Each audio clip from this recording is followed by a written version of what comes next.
ብዙ ለጤና ብሎ የታዘዘ ነው የምነግራችሁ። ለጤና የታዘዘ ማለት ነው። ለጤና ብለው ብዙ ነገር ያዛሉ ማለት ነው። ብዙ ድራጎቹን ማለት ነው። ድራግ ነው ግን ለጤና ተብሎ ነው የሚታዘዘው እና በግል እንደዛ አዘው ጤናቸውን እንዲጠብቁ ወይም ደግሞ እንቅልፍ መተኛት የሚያቅታቸው ሰዎች ሊሆን ይችላሉ። ግን እንደዛ አድርግ ተብለው እንቅልፍ እንዲተኙ የሚያዟቸው ሰዎች አሉ ማለት ነው። ዶክተሩ ያዛቸዋል ማለት ነው። የሚታዘዙ ሰዎች አሉ። ይህንን ነገር ስለታዘዙ ብቻ ያደርጋሉ። የታዘዙትን ነገር ከማድረግ ሌላ አማራጭ ስለሌላቸው ማለት ነው። እና እነዚህ ሰዎች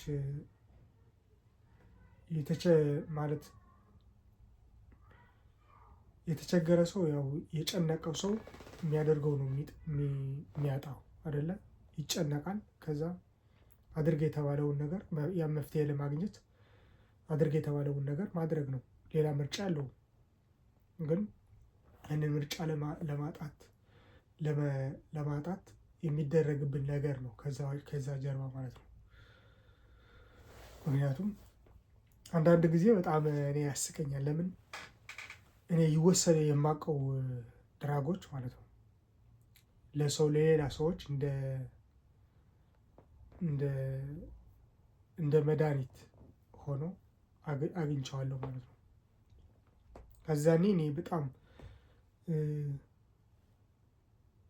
ሰዎች ሲያብዱ ወይም ደግሞ ሲጨነቁ ወይም ደግሞ ጨርቃቸውን ሲጥሉ ነው ያየሁት። ሲሞቱ ነው ያየሁት። ገብቷችኋል? ሲሞቱ ጨርቃቸውን ሲጥሉ፣ ሲያብዱ፣ ሲጨነቁ፣ ሆስፒታል ውስጥ ሲገቡ፣ በኮማ ውስጥ ገብተው ሲድኑ እግዚአብሔር ጠብቋቸው ማለት ነው። እና እንደዛ አይነት ሰዎች ነው ያየሁት። ግን አብዛኛው ሰው አለማወቅ ሲጎዳ ደግሞ አይቻለሁ።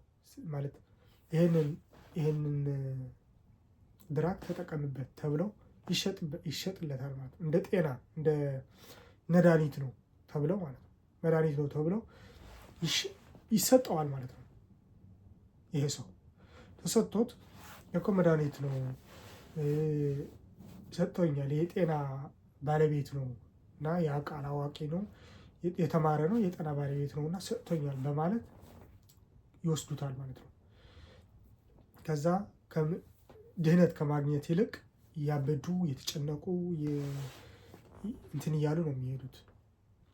እና በጣም እኔ ስታየው በጣም ገብተህ ስታየው ከዛኛው ያኛው በውጭ ነው የምታገኘው ማለት ነው። ከውጭ ነው ገዝተህ ከተራ ሰዎች ከነዚህ ከጎዳና ተዳዳሪ ሊሆን ይችላል። እንደዛ አይነት እጾቹን ምናምን በተለያየ ፒልስ የሚሸጡ አሉ። እዛ ከውጭ ነው የምትገዛው ማለት ነው። ከውጭ ነው የሚገዛው። ማንኛውም ሰው ከውጭ ነው የሚገዛው። ደግሞ በጤና ጣቢያ ደግሞ ያላግባቡ እንዳይባል በካምፓኒ ውስጥ ታሽጎ ምናምን በክኒን ተሰርቶ ምናምን ተቀምሞ ምናምን መጥተዋል ለካ። እኛ እናቅምና ከዛ በኋላ ካየኸው በኋላ ለካ ይሄ የተቀመመው ለካ እንደዛ ነው ማለት ነው። ያ ነው በክኒን መልኩ የመጣው ማለት ነው። እና የሚሰጧቸው ለሰዎች በክኒን መልኩ የሚሰጧቸው ያ ነው። ምንም ያንን ነገር በእጽ መልክ ነው የሚመጣልህ።